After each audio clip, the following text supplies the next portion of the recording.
চেন্নাইয়ের ধোনি খেলবেন ঘরোয়া ক্রিকেটার হিসাবে, এমন নিয়মই চাইছে 5 বারের আইপিএল জয়ী। আগামী বছর আইপিএলের নিয়ম বদল চাইছে চেন্নাই সুপার কিংস। বহু বছর আগে এই নিয়ম ছিল আইপিএলে, এই নিয়ম ফিরিয়ে আনার আবেদন চেন্নাইয়ের। বুধবার মুম্বাইয়ে আইপিএলের দলগুলির বৈঠকে এমনটাই জানিয়েছে তারা। সেই নিয়ম কার্যকর হলে মহেন্দ্র সিং ধোনিকে আনক্যাপড, যিনি আন্তর্জাতিক ক্রিকেট খেলেননি, ক্রিকেটার হিসাবে দেখতে পারবে চেন্নাই। 2008 সালে শুরু হয় আইপিএল। সেই সময় এই নিয়ম ছিল, কোনো ক্রিকেটার যদি 5 বা তার বেশি বছর আগে আন্তর্জাতিক ক্রিকেট থেকে অবসর নিয়ে নেন, তাহলে তাকে আনক্যাপড ক্রিকেটার হিসেবে খেলাতে পারবে দলগুলি। সেই নিয়মেই ফেরাতে চাইছে চেন্নাই।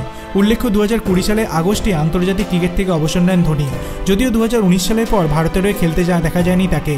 2022 সালে নিলামের আগে ধোনি এবং রবীন্দ্র জাদেজাকে রেখে দিয়েছিল চেন্নাই।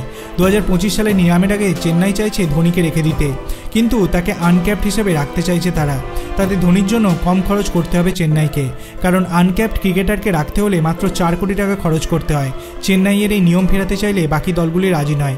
যদিও ধোনি আগামী বছর খেলবেন কিনা সেটা বড় প্রশ্ন। এই বছর আইপিএলে ধোনি নেতৃত্ব দেননি, ঋতুরাজ গায়কোয়াড়ের নেতৃত্বে খেলে চেন্নাই। গত বছর ধোনির হাঁটুর অস্ত্রোপচার করানো হয়, তার হাঁটু এখনও পুরোপুরি ঠিক হয়নি, সেটা এই বছর ধোনির খেলা দেখেই স্পষ্ট।